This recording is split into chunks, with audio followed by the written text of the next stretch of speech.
But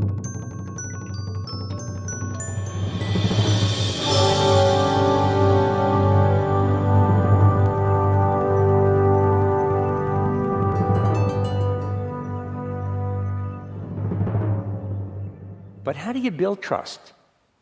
Again, you can turn to research because research is going to tell you specifically what it is that increases this trust metric and what it is eventually that helps us understand the dynamics of betrayal.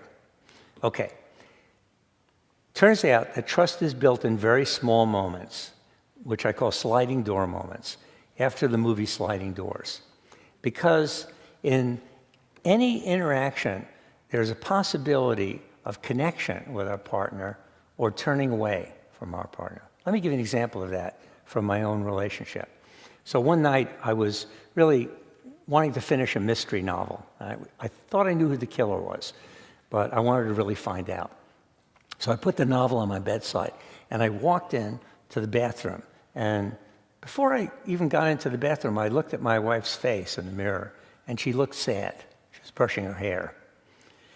So there was a sliding door moment. I had a choice. I could kind of sneak out of the bathroom and think, I don't want to deal with her sadness tonight. I want to read my novel.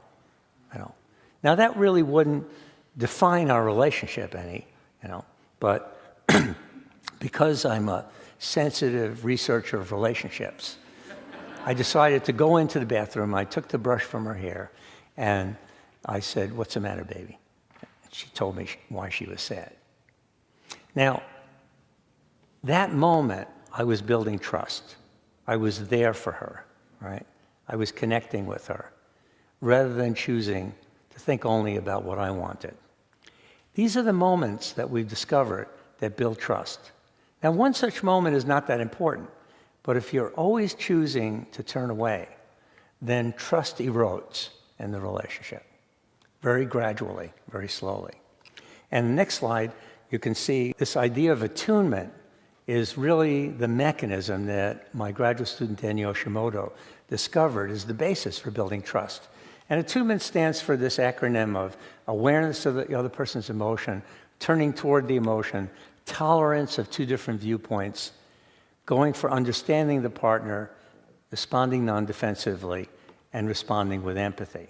The discovery in the research is that betrayal and distrust are not related to each other very strongly. In other words, betrayal is not the same as distrust. And we usually think of it as related. But the atom of betrayal is not just turning away from my wife's sadness in that moment, but doing what Carol Rusbult called a CL alt. And you can see that on the third line. And what that means is I not only turn away from her sadness, but I think to myself, I can do better. Who needs this crap? I'm always dealing with her negativity. I can do better. Carol Rusbult spent 3 decades studying this variable, CL alt.